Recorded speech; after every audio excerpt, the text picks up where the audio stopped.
Great. This is part 3. We're still in the first parak of Megillas Rus, which is amazing. Megillas Rus is so loaded with so many different, very important details about our history, our destiny of the Jewish people. What does it mean to be part of Klal Yisrael? We'll put everybody on mute. And we're going to learn today some amazing halachos, some amazing laws about Geros. Before we get there, we have to really analyze one individual who's seems to be a flyer in the story. Really somebody that makes her entrance and then exits pretty quickly into the story. But Chazal paint a very dark picture about this individual, referring to Orpah. Who is Orpah?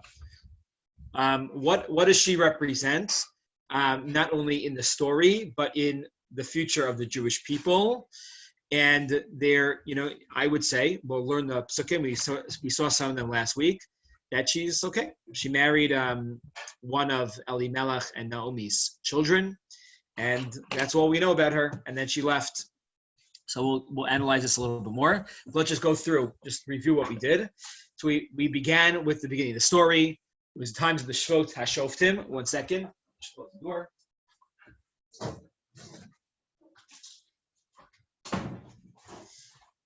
It was not a great time for the Jewish people.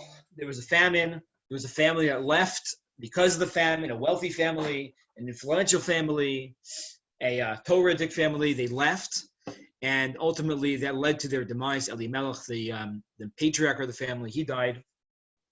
The 2 sons married foreign women. We discussed whether they were actually converted before or not. That was last week's discussion about Machlan and Killian, who they were. Some say they were Gedolei Hador, and some paint very dark pictures about who they represented and what they were in their lives, that they weren't such great guys. They married foreign women, and they died too. And then Naomi's bereft of her whole family. She's left with these 2 daughters-in-law. And there's a whole discussion which we analyzed last week about you go, you stay, you go, you stay. And it was like, there was like a fight on the road, whether they, and they initially both wanted to go with her. They both wanted to go with her. Naomi wanted to go back home to the place that she knew and she feels comfortable with, and that's in Beis Lechem. And both daughters-in-law, in such a beautiful way, wanted to go with her. They felt the responsibility to go and travel with her back home. And we learned the psukim. She says, go back home. What do you want? I can't have any more children. She's very cynical about this whole thing. Just leave, just leave, just leave. So now let's pick it up in Pasuk Yud Dalet, right here. Pasuk 14. Vatisena kolan, they both start crying, right? Both of them break out crying. Vatifkena od, right? And it's, just imagine the scene. There are 3 women on the road. It's dark at night, and they're all bawling. They're all bawling because they know like their life can change in this moment. Where are they going to go? Where are they going to be? Are they going to go with Naomi? Are they going to stay? And now we learn what is going to happen. Vatishak Orpah l'chamosa. Orpah kisses her mother-in-law. She kisses Naomi on the cheek, and she leaves. Right? Thank you so much for allowing me to not go with you. I'm going to go back to my former life. Verus dafka ba. And rusk davak. Devek in modern Hebrew is glue. Rus clinged to her mother-in-law. She clung to her mother-in-law. She said, I am not leaving your side. Right? And we'll get into this a little bit further. But Orpah left. Orpah left and Rus stayed. Now, this is a very important pasuk. If we go to our sources here, you will see the following. Let's go to the Gemara. The Gemara says like this. This is the Gemara in Maseches Sota, which really analyzed this story further. Vatishak Orpah lachamosa v'rus dafka ba. Says the Gemara. Orpah kissed her mother-in-law and left, and Rus stayed. Amar Rabbi Yitzchak. Amar Kadosh Baruch Hu. Right? Rabbi Yitzchak says that Hashem himself, Kivyachol, makes a declaration based on what just happened. Yavou b'nei haneshuka, the b'nei haneshuka, the descendants of those that kissed, will come, the yiplu, and will fall in the hands of the b'nei hadvuka. They'll fall into the hands of the ones that clung. That this created like an archetype of two different families that resulted from the Bnei Neshuka, Orpah's family, and the Bnei Hadvuka, the ones that clung, Rus's family. Anyone know who comes out of Orpah? Goliath. Goliath, right? So says the Gemara, continues the Gemara, Darash Rava, Yischar arba d'ma'o shehorida Orpah l'chamosa. Right, the Gemara says that they both cried. The Navi says they both cried. The Gemara here tells us that she cried 4 tears. And in schus of those 4 tears, Orpah has Zachsav Yatsa Mimena, Arba'a Giborim. Comes out of her 4 warriors. One of the warriors is Goliath. Goliath, eventually representing the Bnei HaNeshuka, one of the children of the one that kissed, he falls into the hands of David, who is a direct descendant of Rus. So this nevuah from a Kadosh Baruch Hu in this Gemara comes true. Question that always bothered me. What did Orpah do that was so bad? What did Orpah do that was so bad that she generated, right? She created a Goliath. Goliath cursed the Jewish people for 40 days. He was a horrible person. It wasn't just he was a warrior and he represented the Plishtim. He was a really bad guy. And not only this, that's one question. Not only that, add to this the following. This is in Rus Rabbah. This is, you read this Medrash, you're like, well, this is crazy. Where does this come from? Rabbi Yitzchak. Where did Orpah go that night? Right? Where did she go that night? She went back home. She went back to her, Rus and Orpah were Moabite princesses. Where did Orpah go right after this story? So says the Gemara, says the Medrash, sorry. Koloso Alayla, that whole night, Shapirsha Orpah Mechamosa, in which Orpah left her mother-in-law. Nisarvu ba ervas goyim shelmeya b'nei adam. She slept with, I can't even say the word intimate, because this is not intimacy. She slept with 100 men. Hahu dechsiv, v'hu medaber imam, mimarach hasaplishtim, mima'aros, mimea orlo shegoyim, she's arvu kol halayla. Rav Tanchuma Omar, and Rav Tanchuma adds, this is now grotesque, Af Kelav Echad. Even she was with a Kelev, a dog, that evening. 100 men and a dog. Right? She just go home. Says the Medrash that this decision that she made caused her now to go on a path of licentiousness. We just read Achrei Mos Kedoshim, Kito Avas Mitzrayim, right? We can't follow in the ways of the Mitzrayim, the Mitzri, and the Canaanite nations in what they do and what they represent. And look at Orpah. And this is, when you look at this Medrash, you're like, how is this connected to the Pshat? How is this related to what we just saw about Orpah? I don't get it. Rabbi? Yes. Does that mean that before she got married to one of Elimelech's sons, before she got married, she was straight. She was okay. You're saying is that because she refused to go, she did not want to go with Naomi. Yeah. It caused her to morally become this. And she wasn't like this before. You're saying Medrash says that she became like this based upon the fact that she did not go back. Yeah, you could argue, Milty, you could argue what you're saying is correct. That this is who she always was. She always was morally depraved. But and this is what she went back to her old life. She married, she saw this nice guy. Maybe that's who, and that he helped her return from this. That you could say that, but it could be that something happened, like something shifted in this moment, and this caused her to, go on this free for all. Did Rus or Orpah ever undergo conversion before this time? So we saw that was a machlokas. We'll analyze it a little bit further, but at this point, it's still not clear. We saw that the Maharsha says that they did not convert. They did not convert yet. And we saw that the Zohar writes they did convert already. Because Chas v'Shalom, the Machlon and Gilui would marry non-Jewish women. Because if they didn't convert, wouldn't that also be a contributing factor for their husbands dying? It could. It could.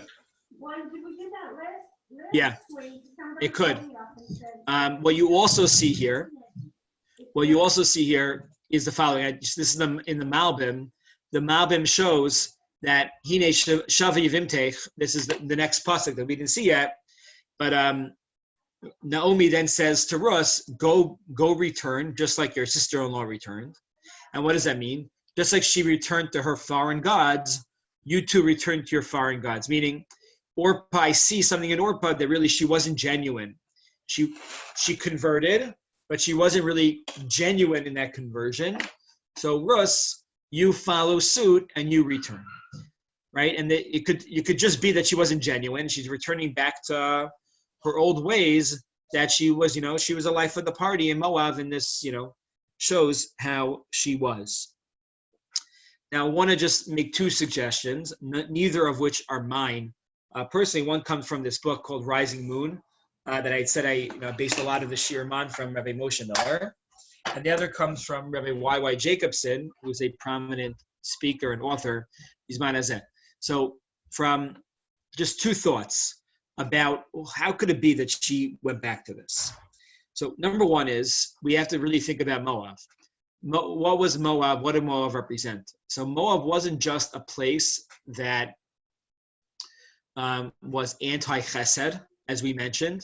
They didn't give bread and water to the Jewish people. But Moab was, the founding father of Moab was Lot. Lot had two daughters, right? Remember the story? Lot thought the world was destroyed, and his daughters got him drunk, and he slept with his daughters. The first son's name was, right, with the oldest daughters was Moab, and the second one was Ammon. And Chazal, take this daughter to task, not for what she did per se. Maybe she felt what she was doing was necessary, but what she named her son. She named her son Moav, which means Me'av, from my father. This is not something that needed to be shown off to the entire world, that this is how this happened, right? This is how this nation was created, from my father. But this lack of modesty that she represented really imprinted, the DNA of Moab and who they were, and they became a sexually depraved and immoral society, not just from the anti-chesed aspect, but from this perspective as well. And you see this play out even before this with where Lot came from. Sodom wasn't just a place that represented, immoral, hachnasas orchim. It wasn't just that they were not nice people and they didn't like guests. That's what we learned when we were young children. But when they saw the guests in the home of Lot, what did they want to do to them? Right? Just read Rashi. They wanted to, rape all of those guests in the home. That somehow these two things are connected. To be a immoral or unethical society leads to depravity. These two things are connected. Right? Miller goes through this at length in his book, but you see this play out that now, this is what Milty was saying, that she's just going back to the culture that she was used to back then. And that is the thought of Rabbi Miller as to what is going on in this story about how from one moment, seems to be, brings her down this horrible road. The second is from Mary Y.Y. Jacobson. I think this is also a very real, psychologically sound point. Maybe it literally wasn't, sorry, the garbage truck is coming, my window's open. So maybe it wasn't literally the next night, that very same night. But what's this referring to? We make decisions in life, and we're all faced with decisions that sometimes have very clear answers. There's a good approach and there's a bad approach. And we're not sure which is the right way to do it. And, we could choose the right approach or we could choose the bad. Are we going to cheat on that test in junior year in high school in math?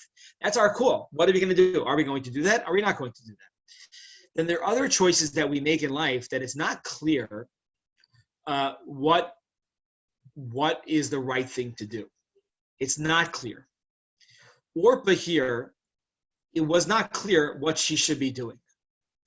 But Orpah, by choosing to not stay with Naomi, was full of a lot of guilt.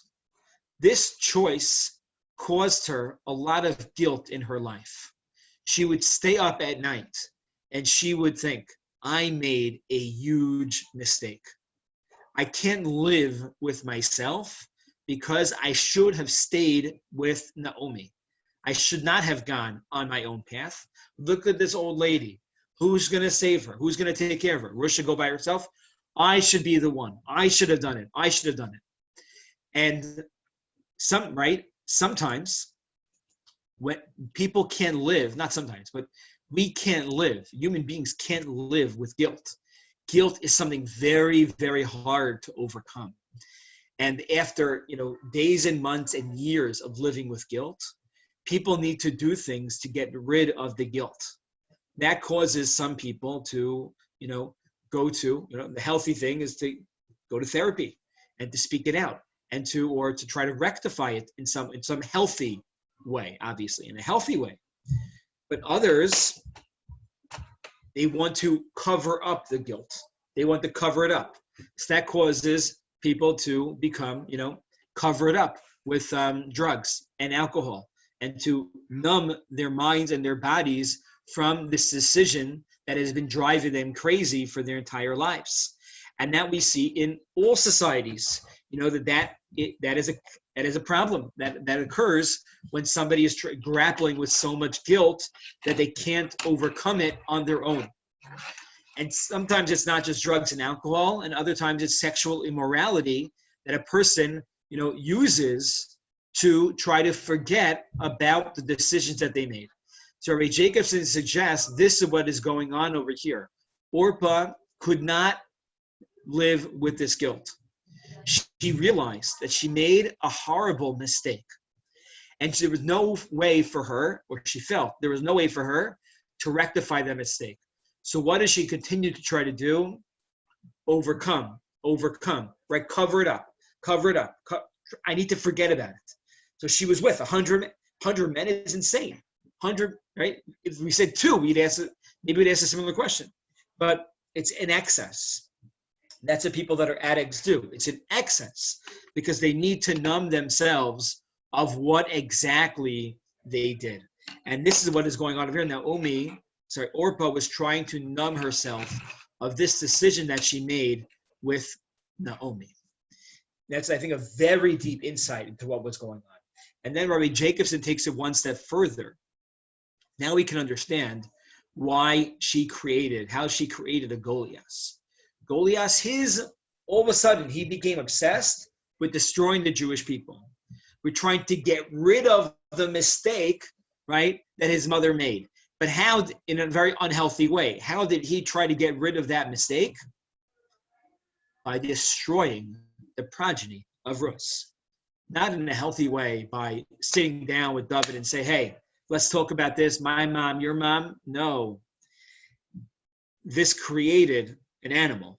an animal that was out of its cage and it could not be taken back. And therefore became the mission of Orpah's progeny to try to destroy Rus's progeny.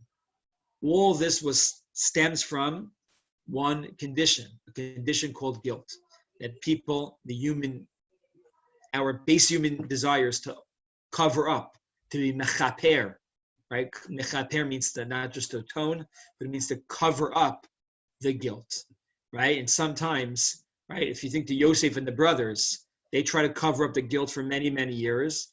Eventually, they try to undo it, right? Because lechaper means both things. It means to undo, to atone for, to apologize for. And lechaper also means to cover up. And those are our two choices that we can do when we are guilty or we have these feelings of guilt. We can try to cover it up. And the more we cover it up, the worse it becomes. Or we could try to face it head on and to be mechaper and try to atone for the sins or the mistakes and decisions that we have made. So those are two approaches to what was going on in Orpah's mind and how she addressed her decision to leave Naomi. Before I continue, any questions? Okay. I have a question. Yes. I think that if we're saying that Orpah was not like this for this departure, she obviously, Hashem determined that this should be her punishment. I don't think it's such a horrible thing on her part. After all, she had a mother and she had a father. So to ask a child to leave her parents to go with her mother-in-law is not such an outrageous thing that a child chooses to stay with her parents and not go with her mother-in-law, especially if the marriage was not a long marriage. It was a rather short one from what I understand. So how can she be blamed for that? Yeah, so I think, Milton, you're asking a great question. How could she be blamed for it? Very often, people that live with guilt, they maybe made the right decision. They didn't do something necessarily wrong, but they can't come to grips with the decision that they made. And in their worldview, they did something horrifically wrong. And it could be that perhaps Orpah didn't make the wrong decision. It's only that Rus made a superhuman decision that we contrast the two. But how does someone react to the decisions that they made? That's their call. That's their decision in life of how they're going to react to it. Orpah decides to react to it in a certain way. Sometimes I'm sure that many of us who have children on the line, right? Or you yourself, you made a decision that wasn't necessarily bad. You felt tremendously guilty about that decision. You go to your parents and you talk to them about it, or to a friend, and they're like, "Listen, you were great. You did nothing wrong, even though you feel bad, even though that person is left out in the cold. You yourself did nothing wrong." Orpah did nothing wrong. She felt a tremendous amount of guilt. That's a very important nakuda when it comes to modern psychology. Rabbi. Yeah. According to the person that says that they were both Megillah, both of them. Yeah. How do you explain Naomi pushing them away to go away, knowing that they're new to the fold, that that they did come from Moab? How could she push them away when everything that we know means to be makar of them? Yeah. Explain that. So it seems like the Rishonim understand that they were able to undo it. That maybe somehow is a conditional based on their marriage to Machlon and Kilyon. And now that was over, they have some type of out. That is, that's the way the Malbim understand. Malbim's not a Rishon, he's an Achron, but that's the way the Malbim understands the story, that somehow they were able to undo it. We don't understand, today you can't undo a conversion. That's, somehow that's the way they were understanding it. So now Rus and Naomi are now walking down the path, and we're in Pasuk Tezvav 15. Vatomer hine shava yivimtech el ama ve'elohel shuvi acharei yivimtech. So Naomi, she's pretty funny. If you think about how she's talking to her daughters-in-law, she's definitely cynical, and she's even a little bit sarcastic, a tinge of funniness. She's like, you go back to your sister-in-law. Like your sister-in-law returned home and followed in that way. You go there too. I don't need you. I'm okay. I'm okay on my own. I can survive. Right? So Vatomer Rus al tifgi'i bi la'ozveich. It's a very strange language, a very strong language. Rus turns to Naomi and says, al tifgi'i beich. I have in the sources from the Medrash. The Medrash actually says, tifgi'i means like don't hit me. Don't hurt me. That Rus was saying to Naomi, don't like throw me to the side. Don't punch me and knock me out and then run away. I want to go with you. And this is, now we begin one of the most famous verses in all of Tanakh. Not just Tanakh. It could be in all of poetry. This comes in so many times. Ki el asher telchi elech, where you walk, where you go, I go. V'asher talini elin, where you sleep, I sleep. Amech ami, my nation's your nation's my nation. Elokayich Elokai, your God is my God. Kasher tamusi amus, v'shama kaber. And when you die, I'm going to die, and I'm going to be buried there. Kol yaseh Hashem li v'chol Yosef. May Hashem be the one that swears on my behalf, right? Ki amavis yafrid beini uveinich. The only thing that's going to separate us is death. This is where we get the phrase of till death do us part, right? It doesn't come from a marriage. It comes from a relationship between a mother-in-law and a daughter-in-law. Till death do us part. But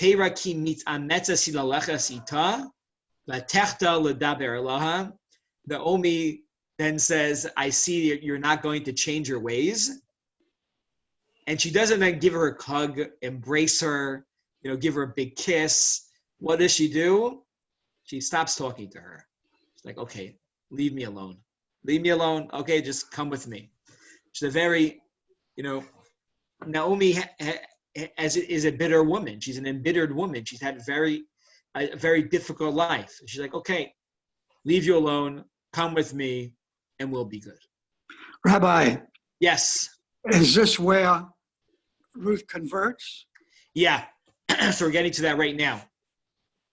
So we learn from here the source for conversion, or the blueprint, the roadmap to how somebody converts is learned from here. So the Medrash first begins by saying, Mikol makom datilas gayer, right? Ruth says to Naomi, I want to convert. I'm converting no matter what. So if you don't let me convert, I'm going to go somewhere else and convert with them. I'd rather do it with you. And then she says, BT, my daughter, we don't go to all the places that the non-Jewish people go to. We don't go to there. It was like the theaters and they had, but we don't go to these places. Amrla el asher telchi elech. I'll go where you go. And then she said, we don't live in places that don't have mezuzahs. That's an interesting one, okay? And then she says, wherever you sleep, I'll sleep. And then she says, there are punishments. There are ramifications, penalties that you get if you're Jewish. You violate Shabbos. Onesh shkila. Says, your God is my God. I'll follow you the entire way. The entire way. The Gemara in Vamos even goes into more detail about all of these, where every single line was a give and take. Ruth says, I'm going to follow you. And Naomi says, we have this and this and this, right? And we have, so many. And each and every time Ruth says, I know, I want it. I want it. To the point where the Rambam, it's amazing. The Rambam says, this is how we convert people to Judaism. How do we bring in Gerei Tzedek, converts? How do we do it? First, we check into them and make sure that they're doing it for the right motivations, and we say, "Ma Reisa Shabas Ligayer." Why do you want to convert? Don't you know that if you convert, you have a target on your back and on your front, right? And we are the nation there's anti-Semitism in the world, even in the 21st century.